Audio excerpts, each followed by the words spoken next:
After a huge breakthrough in the Ladakh standoff, Prime Minister Modi is now sending India's National Security Advisor Ajit Doval for another diplomatic masterstroke with his upcoming visit to China for the special representative talks with his counterpart, Chinese Foreign Minister Wang Yi.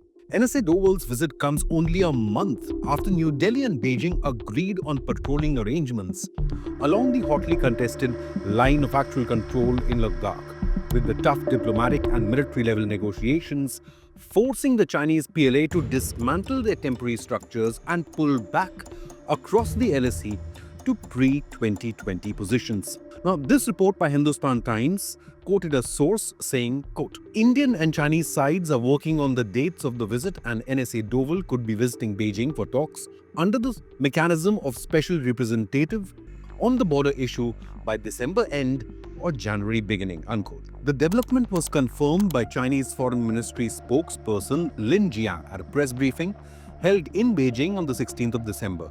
Speaking about how the both sides are in close communication, he said, quote, the leaders of China and India have recently met in Kazan where they reached an important consensus on giving full play to the role of the mechanism of special representatives meeting on border issues between the two countries, unquote. So what's exactly this special representative mechanism, and will NSA Doval manage to put mechanisms in place so that the Chinese PLA does not think of crossing the line again? Established in 2003, the consultation and coordination between both sides on the India-China boundary question was intended to explore a political solution to the long-standing border dispute.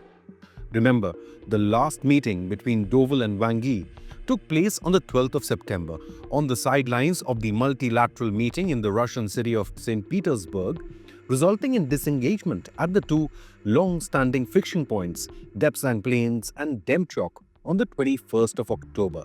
Now, right after that disengagement at the LSE, Prime Minister Narendra Modi met Chinese President Xi Jinping on the sidelines of the BRICS summit in the Russian city of Kazan on the 23rd of October. In a tactical breakthrough, this was when the leaders vowed to normalize bilateral relations and resume several mechanisms, including meetings of the special representatives, which had been temporarily suspended after the lethal 2020 Galwan Valley clashes. However, tensions remain high between the two nuclear-armed giants as the Indian Army continues to be militarily prepared, with the Fire and Fury Corps of the Indian Army demonstrating its operational capabilities along the LAC recently.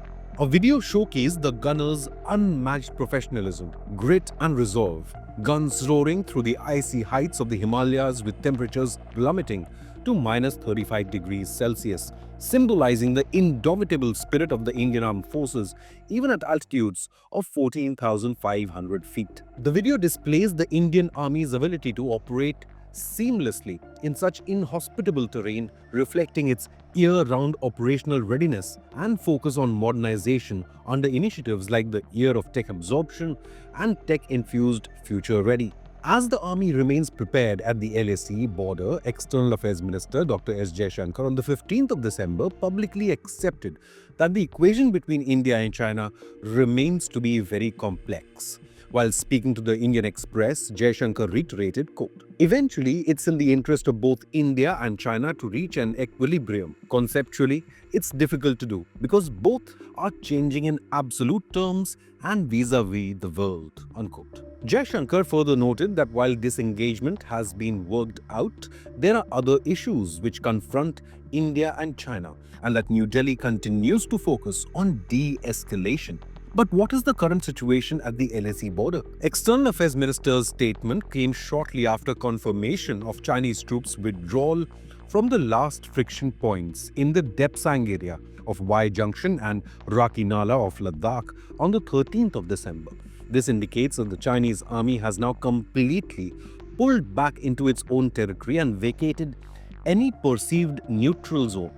The Indian Army now has complete access to all patrolling points, as was the case before 2020 clashes. However, the pertinent question remains: after taking the first step towards normalization, what lies next for India and China? Disengagement has happened, but de-escalation still remains.